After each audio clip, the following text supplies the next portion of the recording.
Y bueno, como lo anunciábamos anteriormente, es un gusto recibir al compañero Rodrigo Amengual, integrante de Asamblea Uruguay, diputado, uno de los diputados más jóvenes que tiene el departamento sin duda, pero creo que más allá de eso también. Rodrigo nació el 30 de diciembre de 1990, vivió su niñez en Ciudad de la Costa y en el 2012 se va a vivir a las afueras de Atlántida, donde reside a la fecha. Es nieto e hijo de Frente Amplista, se afilia al FA a los 15 años, comenzando su actividad de corte más orgánico a los 18. A los 19 años es electo concejal del municipio de Atlántida, siendo el más joven de Canelones y uno de los más jóvenes del país en el periodo 2010-2013. En el año 2011 pasa a integrar y a presidir la Comisión de Jóvenes del FA Canario y en el 2012 integra la dirección política de Asamblea Uruguay, lugar que ocupa hasta la fecha. Pasa a integrar también la Mesa Política Departamental de Canelones en el periodo 2012-2016, donde además coincidimos y trabajamos muchísimo en el diseño, en la implementación y en el laburo concreto de sendas campañas electorales. En el año 2013, con 22 años, es convocado por el ex intendente doctor Marcos Carámbula a integrar el equipo de desarrollo social y la dirección de la Comuna Canaria Joven y participa también en diferentes proyectos de extensión universitaria vinculadas al uso de las TICs, Universidad, Flor de Ceibo, Plan Ceibal. Participa activamente de la campaña No a la Baja y de los ámbitos nacionales de jóvenes del FA, como lo decíamos también anteriormente. Es uno de los compañeros que integra los comandos de campaña nacional y departamental con distintas responsabilidades y en el 2014, con 24 años, es electo diputado suplente por el departamento de Canelones. Representó a su sector y al Frente Amplio en diferentes encuentros internacionales. Después vamos a hablar un poco de la situación de Venezuela y de toda esta movida además con China y con el TLC. En el año 2015 también participa de los comandos y campañas del Frente Amplio y es uno de los coordinadores de la campaña por la intendencia como precandidato, como candidato del compañero José Carlos Maía. Este año ingresa por primera vez, habiendo cumplido los 25 años, a ejercer la banca en el Parlamento, siendo el legislador más joven del Uruguay. Y bueno, como complemento sabemos que es no un aficionado, es, digamos, una mezcla entre aficionado y profesional del rugby. Que vamos a empezar por esto para desmitificar algunas cosas, porque si es que existe un prejuicio sobre asociación entre clase social, valores hegemónicos que representa a la élite en distintos países del mundo, pero en Uruguay particularmente, la asociación, digamos, entre rugby y la alta burguesía o lo que fuese. Incluso hay bibliografía, hay literatura también. Hay un libro de un argentino que ahora no recuerdo, hablando un poco sobre eso. ¿Cómo es para vos, que sos un militante activo de izquierda orgánico y además no solo un practicante, no por hobby, sino que también de un modo bastante profesional te has dedicado a eso? Bueno, primero que nada, muchas gracias por la invitación y saludar a la audiencia. Sí, en realidad durante toda mi vida hice mucho deporte, pasé por diferentes disciplinas vinculadas a atletismo, fútbol, natación, y fue un hobby, una pasión que descubrí más de grande. Y es real, en realidad creo que uno de los defectos que tiene este deporte es que es un deporte bastante elitista que se practica en determinados estratos sociales, sobre todo montevideano. Y principalmente la Unión de Rugby viene tratando y trabajando con eso, tratando de democratizar el acceso al deporte en todo el país. Incluso hay algunos convenios, algunos jugadores de rugby que vienen haciendo trabajos importantes en las cárceles como una manera de generar un espacio de sociabilización dentro de los reclusos. Y si tengo que hablar del deporte, creo que es un deporte que tiene como valores en la dinámica de juego y en las lógicas de juego completamente lo opuesto a lo que veníamos diciendo, en el sentido de que es un deporte sumamente solidario, es un deporte colectivo. Que favorece a la cooperación por sobre la competencia, ¿no? Sí, desde el punto de vista deportivo, si no hay una cooperación de todo el equipo en pro de los objetivos colectivos, es imposible jugarlo. Y no prima incluso respecto a otros deportes como puede ser el fútbol, que el que mete el gol se saca la foto. En este caso hay que empujar y y tratar de generar condiciones para que, independientemente de quién sea, apoye el try, lo que se llama, lo que se vendría a ser el gol en el rugby. Pero es un deporte además que tiene reglas y tiene un respeto por el árbitro y por los compañeros muy distinto a otros deportes, y tal es así que existe una lógica de camaradería que, terminado el partido, el tercer tiempo, lo que se conoce como el tercer tiempo, que pese a ser un deporte de contacto, terminado el partido, comparten con el árbitro y con los rivales un asado, una comida. Así que es un deporte con muchos valores. ¿Qué tan riesgoso es? Porque para quienes fuimos al Feñiques, digamos, flacuchentos y de huesos débiles, devenidos después en la forzada práctica deportiva y del atletismo y de las pesas para que no nos movieran en el liceo, cuando vemos un partido de rugby, digamos, un riesgo alto de salir con lesiones graves. ¿Cómo se evita eso? ¿Hay una preparación física? ¿Es más lo que se ve, lo que parece de lo que es, o cómo es? Es un deporte, en el Uruguay viene en un proceso de crecimiento. Uruguay clasificó al Mundial, fue la única selección amateur en el Mundial, lo cual habla de una diferencia importante. Pero es un deporte que sí tiene contactos, pero tiene reglas muy claras.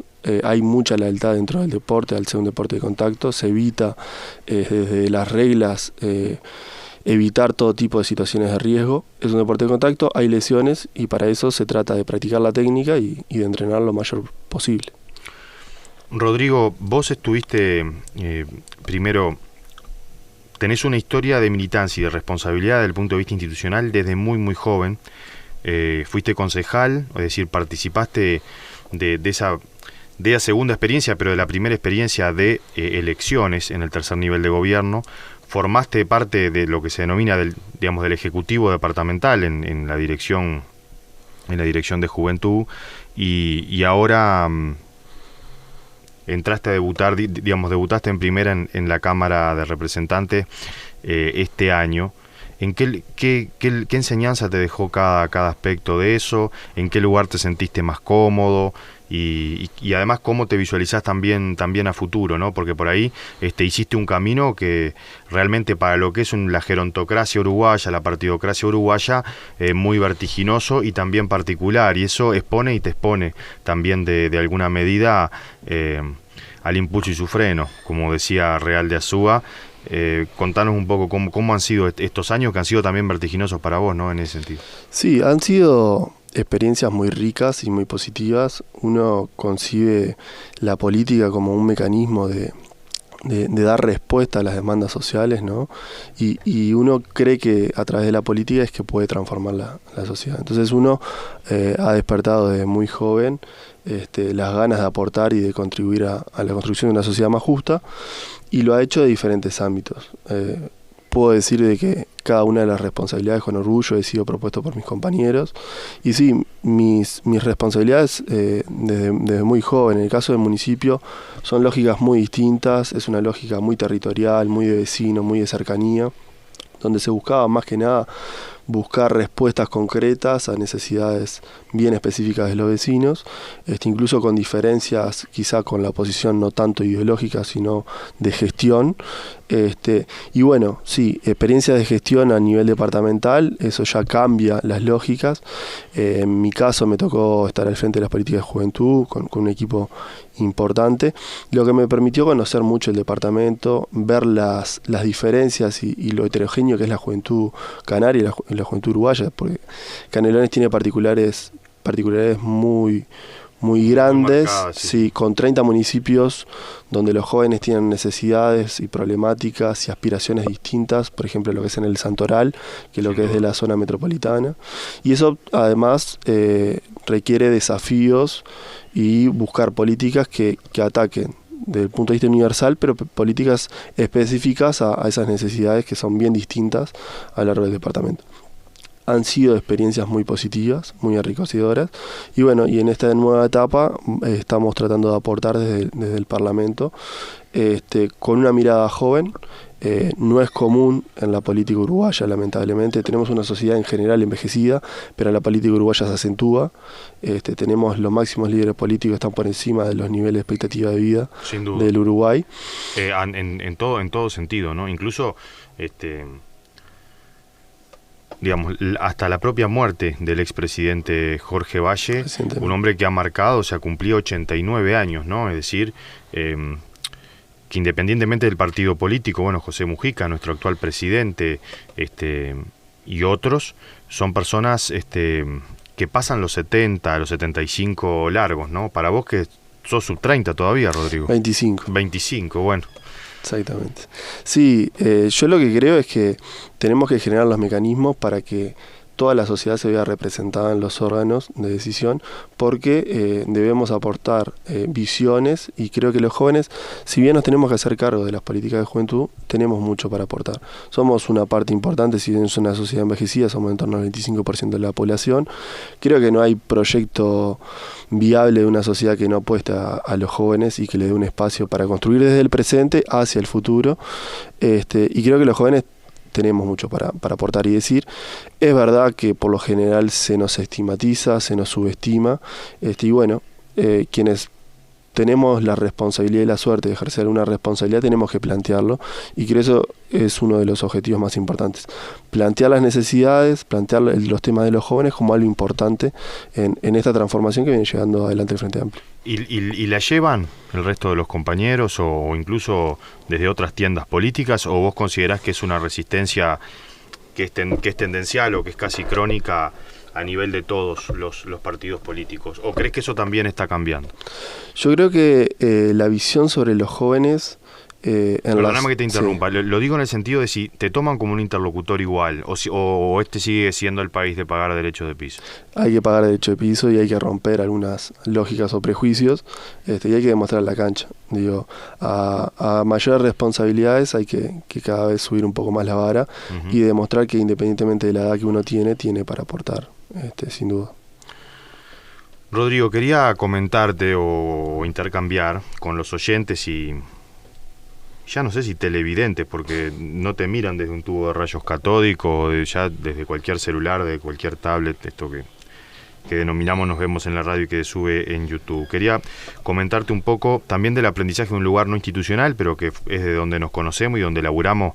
También quiero resaltarlo para toda la audiencia y para quien lo escuche, de un modo formidable, con gente de muy distintas trayectorias políticas y de muy distintos anclajes y perfiles, en campañas que fueron durísimas, que hoy, digamos, contando los chicharrones después de haber fritado la grasa de lo que quedó de un tercer nivel de un tercer gobierno de izquierda en el país con mayorías parlamentarias, no fue tan fácil esa campaña.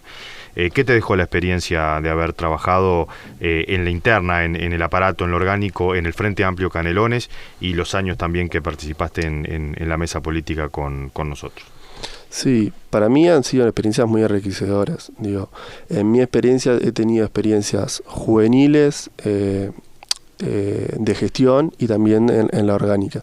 En este caso, vinculada a la orgánica de la mesa política, han sido experiencias muy gratas, de conocer compañeros, de trabajar en equipo, que a veces ese trabajo se hace o no se percibe en su toda dimensión, pero que tiene como consecuencia, por ejemplo, que el Frente Amplio en los niveles de tercer nivel de gobierno accediera a 2 municipios más, que tiene la consolidación de un tercer gobierno del Frente Amplio, y en Canelones con muy buenos promedios de votación. Con la mayor votación de la historia, ¿no? Mayor votación de la historia. Incluso a nivel juvenil, los jóvenes en Canelones votan un 10% por encima del promedio nacional, o sea que los jóvenes también nos sentimos identificados con el Frente Amplio. Y bueno, mucho trabajo en lo que es la campaña, pero que bueno, cuando se termina de resumir en el triunfo nuevamente del gobierno nacional, del gobierno departamental, de una montaña de municipios, 20 municipios en el departamento, bueno, uno tiene la satisfacción de que viene haciendo el trabajo correctamente, y que el Frente Amplio pudo resumir electoralmente lo que ha sido las transformaciones. Rodrigo, te pregunto, hablábamos del avance, del número de votación, de lo que significa además el trabajo concreto. Yo quiero contarle una infidencia a la audiencia, por el obvio tamaño y por lo que anteriormente contábamos del compañero entrevistado, muchas veces, por fuera del ámbito de la representación política y sectorial, le tocó hacer tareas concretas de seguridad digamos, en la campaña de quien es hoy el actual presidente de la República, el compañero Tabaré Vázquez. Y el compañero hizo de seguridad como se te rompió el tendón de Aquiles, ¿no? O el tobillo. Sí, un ligamento. Con el ligamento roto, digamos, un kamikaze total. Pero bueno, habla un poco también del compromiso. Rodrigo, el lunes estuvo reunida la mesa política en Salina.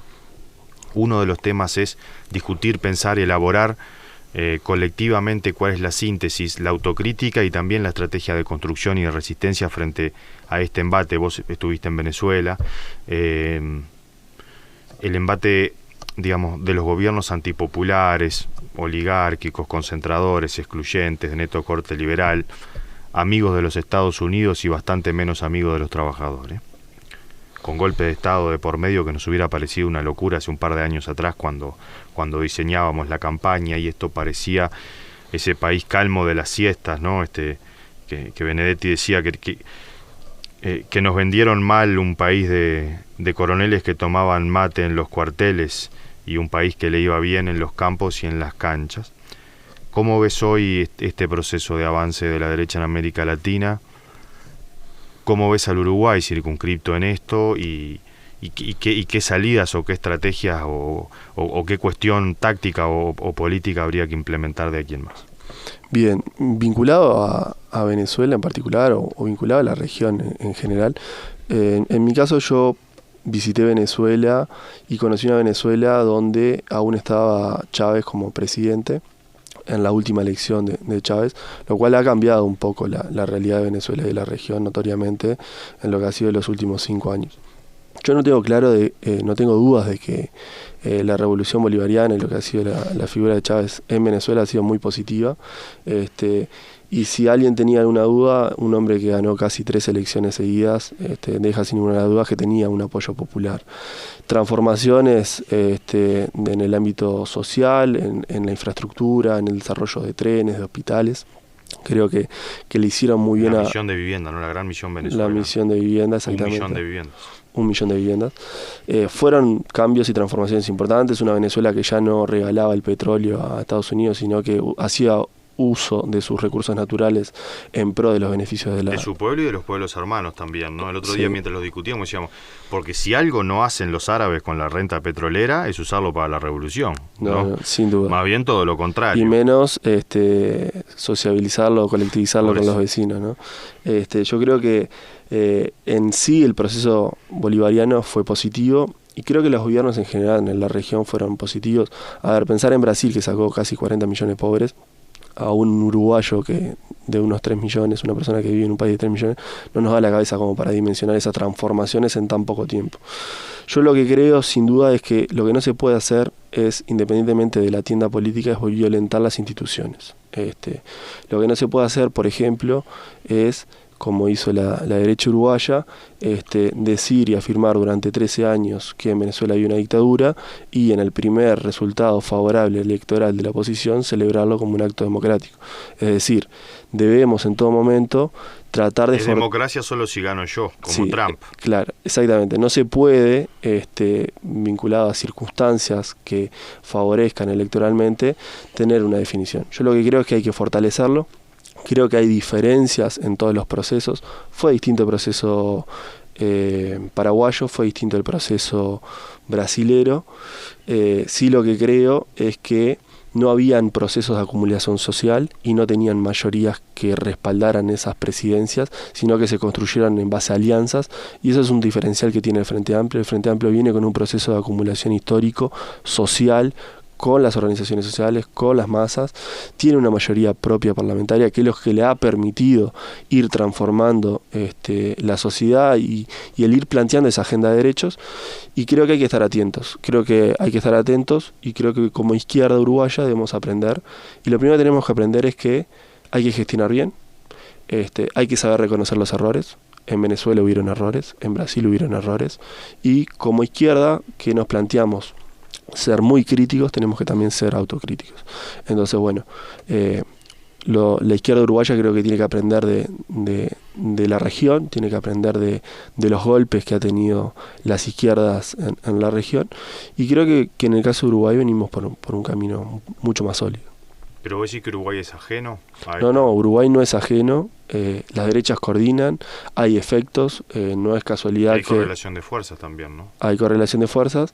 Es notorio que cuando uno trata de modificar, transformar la sociedad y afecta algunos intereses, hay reacciones. Esas reacciones se expresan de diferentes maneras, desde el punto de vista económico, desde el punto de vista político. Yo creo que Uruguay tiene una democracia sólida. Hay una tradición mayor respecto a otros países sobre el cuidado de las instituciones. Y creo que la gente tiene claro de que el camino que viene llevando adelante el Frente Amplio es el mejor para los uruguayos. Lo cual no quiere decir que no estemos atentos a posibles surgimientos de acciones que desestabilicen lo que es la democracia y lo que es la convivencia y la resolución de diferencias en democracia y mediante las vías pacíficas, ¿no? ¿Qué opinas de aquellos actores políticos que desde el sistema político llaman a la desestabilización, es decir, a elecciones parlamentarias anticipadas, por ejemplo, como una forma de coacción, sabiendo además que no tiene, es decir, toda esta cuestión de la seguridad como una punta para generar desestabilización? Esta cuestión de las ollas Cesen, digamos, que jamás tuvieron un boniato, una papa adentro y que hoy exigen la renuncia de nuestros ministros. Bien, yo me defino primero que nada como una persona sumamente democrático y considero que la manera de solucionar las diferencias es mediante la democracia y mediante las elecciones. Yo creo que no son positivas las acciones que sean oportunistas, no son positivas las acciones que busquen mediante necesidades o planteos muy sentidos de la sociedad buscar un rédito político circunstancial, producto de que tuvieron malos resultados y que la gente en otras instancias no le dio la confianza. Yo creo que hay que, independientemente de los resultados electorales, fortalecer la democracia y la gente tiene siempre en última instancia la decisión y para eso es que los políticos trabajamos, ¿no? Para mejorar la calidad de la gente y para que la gente pueda siempre en última instancia decidir. Si nos da la confianza por seguir... Y juzga, en 5 años juzga. Y juzga y no tiene ningún problema en juzgar. A ver, tenemos un partido que gobernó casi 180 años y que pasó de tener altos niveles de aprobación a desplomarse. A terminar con un 7% de aprobación del presidente Valle. Entonces, los uruguayos tienen memoria, los uruguayos cuando tienen que dar la confianza la dan o no. Yo creo que es importante siempre dar las garantías para que los uruguayos puedan decidir. Rodrigo, quienes te conocemos sabemos que vos has sido también un activo defensor del avance en la proclamación, en la defensa, en la implementación de la política de derechos, de los derechos de segunda generación y de tercera generación, como joven, como persona también defensora de los derechos humanos, de la diversidad. Fue notorio tu trabajo en la campaña del no a la baja, sin pensar que alguna vez podías estar sentado en el lugar donde se promulgan esas leyes, que son digamos, de alguna forma, la fragua, porque no son señores levantando la mano, sino que son la fragua de distintas tensiones sociales, y una ley es algo que trata de reflejar los usos, las costumbres y los hábitos de una sociedad, y también inocular para que desde esa letra esa sociedad se transforme. Es un proceso dialéctico bastante complejo. Me decías que estuviste trabajando en conjunto con otros legisladores y con toda la bancada del Frente Amplio, imagino, en lo que yo denomino esta agenda de derechos de tercera generación, que es una ley de empleo para personas con discapacidad. Tú y otros tantos compañeros y también organizaciones sociales, el propio PIT-CNT, es decir, yo recuerdo. Contanos un poco de qué se trata la ley y contanos también algún detalle de color que por ahí me contabas sobre la propia votación, pero es importante saber el contenido de la ley. Bien, nosotros participamos recientemente, la semana pasada se votó la ley para personas con discapacidad. Sin duda nosotros tenemos una sensibilidad especial sobre lo que es un sector de la población muy vulnerable. Nosotros venimos con un proceso de disminución del desempleo que actualmente oscila en el 8% y en este sector el 80% de la población objetivo de los trabajadores con discapacidad están en desempleo, digamos, ¿no? ¿Cuánto, perdón? 80%, teniendo en el conjunto de la sociedad un 8% de desempleo, lo cual hace que sea una población... Habla de un Uruguay bastante hipócrita, ese Uruguay solidario del que a veces nosotros... A veces sí, sin dudas. Entonces, bueno, había y hay que emprender acciones que promuevan el acceso a una educación, a una salud de calidad, que promuevan la no discriminación, que genere oportunidades y acciones en política que no solo abarquen una política de asistencia, sino que generen políticas que le permitan a los trabajadores, a las personas, a los uruguayos, acceder a una fuente laboral digna que le permita desarrollar sus potencialidades, sus cualidades, desarrollarse como persona, ¿no? El trabajo para nosotros no es solo un sinónimo de renta, sino que es, en una sociedad básicamente asalariada, es un mecanismo de inclusión social, y creemos que teníamos que generar mecanismos que nos permitieran esto. La ley básicamente lo que plantea es en las grandes empresas donde hay más de 25 empleados que sumado a otra ley que ya había sido votado, que cuantificaba un 4% de las nuevas vacantes en la esfera pública, se integraran personas con discapacidad. Bueno, en este caso lo que regula es el ámbito privado. Las grandes empresas con más de 25 empleados, en sus nuevas contrataciones el 4% tiene que ser para empleados con discapacidad. Es un proyecto que tuvo mucha movilización, es un proyecto que viene acompañado de una montaña de leyes o de transformaciones en el sentido laboral. En el periodo pasado se votó la ley que reconoce los derechos de las empleadas domésticas, de los trabajadores rurales, la ley de responsabilidad empresarial, una montaña de leyes que han generado mejores condiciones para los trabajadores, en este caso para los trabajadores con discapacidad. Se terminó votando por unanimidad, pero sí hubieron algunas particularidades. Se votó con 82 votos en 99, estando los 50 diputados del Frente Amplio. Quiere decir que hubo, dependiendo del momento, pero en torno a 17 diputados de la oposición que no estuvieron presentes para dar ni la discusión ni para votarlo. Esto no es nuevo, ¿verdad? Es decir, si uno hoy por hoy existen las redes sociales y uno ve que pasado determinadas horas de la noche hay muchísimas ausencias, ¿no?, en los escaños. Sí, no es nuevo. La semana anterior a votar esta ley estuvimos con la interpelación a la ministra de Educación y la miembro interpelante Bianchi, en un momento en la fila de ella y en la fila anterior no había absolutamente nada. O sea, en una bancada de 30 y pico de legisladores del Partido Nacional quedaban 5 o 6 en sala. Lo mismo sucede con el Partido Colorado. Habitualmente salen de sala, pero puntualmente en esta ley habían en torno de 15, 17 legisladores que ni siquiera estuvieron presentes, lo cual habla de una responsabilidad y de lo que implica... Y de una concepción también. Sí, de una concepción que, si bien fue acompañado al final de la votación por los 82 diputados que estuvimos presentes, hubieron visiones y defensas de intereses que estuvieron arriba de la mesa.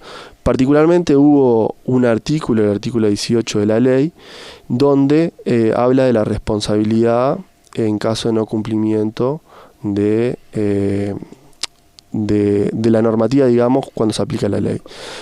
Los partidos tradicionales, particularmente el Partido Nacional, lo que propuso fue hacer un sustitutivo que lo que reivindicaba era, en el caso de que la empresa contratara a un empleado con discapacidad, el patrón estuviera exento de pagar los aportes patronales, y que en caso de que hubiera que hacerse alguna modificación producto de que la empresa no tuviera la accesibilidad necesaria para sus trabajadores, para sus clientes o para la gente en general, el Estado tuviera que financiar esas modificaciones. O sea, claramente lo que hubo ahí fue legisladores que estábamos preocupados en ver cómo atacamos esta problemática del 80% de desocupación y cómo mejorarle condiciones de vida y laborales a los trabajadores con discapacidad, y hubieron legisladores que estaban preocupados en cómo promover un mayor ingreso y lucro en las cámaras empresariales. Se ve en las discusiones incluso que son de sensibilidad, o discusiones que pareciera que tenemos consensos absolutos, visiones ideológicas, ¿no? Digamos, una ley que surge en virtud de los porfiados hechos, como decía el general Liber Seregni, tú me decías la abrumadora, es decir, 8 de 10 personas, para ser concretos, ¿no? También 8 de 10 personas en este país que tienen algún tipo de discapacidad no encuentran trabajo. Después de una década y pico de gobiernos de izquierda, la izquierda en el país intenta que por lo menos un 4% de aquellas empresas que, bueno, que están bien, que generan valor y plusvalor, más de 25 empleados, un 4%, corregime si me equivoco, un 4% de esa plantilla, ¿no? Es decir, contratar 1 o 2 personas con discapacidad. El planteo, digamos, correctivo de parte de la oposición, digamos, transformar la ley de inclusión para personas con discapacidad en un mecanismo de exoneración impositiva para la patronal que contrata, ¿no? Exactamente. Rodrigo, se nos pasan los minutos volando. ¿De aquí en más? Porque vos tenés 25 años, ya fuiste concejal, fuiste director, fuiste diputado, estuviste con nosotros armando las campañas, tenés otras preocupaciones, además todos tenemos una vida, y además de esta vida política que también es como una adicción que nos consume a veces más o a pesar de nosotros mismos, ¿no? Como un pequeño monstruito adentro. ¿Cómo ves los próximos años, o en dónde te imaginás en el futuro? Si bien esto es algo muy difícil de prever, pero ¿por dónde te gustaría, o en dónde te sentís más cómodo, o cómo te gustaría ir encaminando la cosa a nivel de tu itinerario, digamos, también, de tu construcción política? Bien, nosotros hemos ido asumiendo las responsabilidades que hemos sido propuestos por nuestros compañeros, y los hemos hecho con mucha alegría y responsabilidad. Puntualmente nos queda parte del periodo y vamos a estar aportando desde el Palacio Legislativo, desde la banca, tratando de recorrer el departamento, tratando de llevar las propuestas y las inquietudes de la gente. Puntualmente vamos a estar trabajando seguramente el año que viene, vinculado a la democratización del acceso a la cultura como un derecho. Nos parece importante que además de generar mejores condiciones e ingresos, el acceso a la cultura sea para todos y no para quien la pueda pagar. Y vamos a estar trabajando también vinculado a cuestiones del deporte, cómo democratizar el deporte, cómo jerarquizar el deporte a diferentes niveles en la sociedad en general, y cómo también generar mejores condiciones para los deportistas de primer nivel. Así que en esos ámbitos vamos a estar trabajando, y sin duda uno de los principales temas que uno siente es el tema generacional en un parlamento donde para poder ingresar al parlamento tenés que tener 25 años. Y 35 para ser presidente de la República, ¿no? Sí, para ser senador también. A mí particularmente me tocó ser electo y estar un año sin poder ingresar por no tener la edad, y eso habla un poco de la visión que se tiene desde la Constitución hacia los jóvenes, y bueno, lo que queremos es aportar una mirada, una voz juvenil, y tratar de que los canarios se sientan representados en el Parlamento. Rodrigo, espero que te hayas sentido cómodo a pesar del intenso calor. Ha sido un gusto. Además, siempre estamos para juntarnos, no con micrófono de por medio, pero sí capaz con algún pedazo de carne, con algún asado, aunque sea una papa frita o algo, tomando alguna. Y bueno, es como la canción un poco de Tabaré Cardoso, ¿no? Pasan las décadas sin planificar aquel asado, será porque la carne subió, pero bueno, aprovechamos este espacio, este rato para intercambiar y conversar un poco, y bueno, como digamos en nombre mío propio y del Frente Amplio Canario, tener claro que estos micrófonos están a las órdenes. Muchas gracias al programa, a vos y a la audiencia que nos abre las puertas, y estamos a las órdenes para otra instancia. Muchas gracias.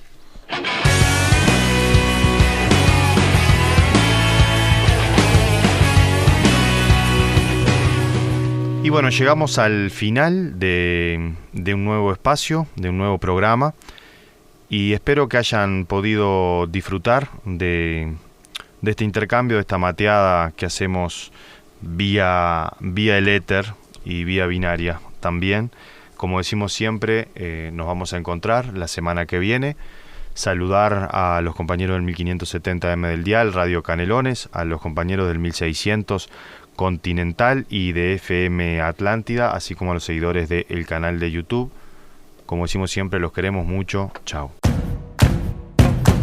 No se detiene la risa, no para una canción. Aquí termina una hora de encuentro entre los y las Frente Amplistas. Los esperamos la próxima semana para seguir informando y compartiendo historias de un Frente Amplio que avanza en Canelones.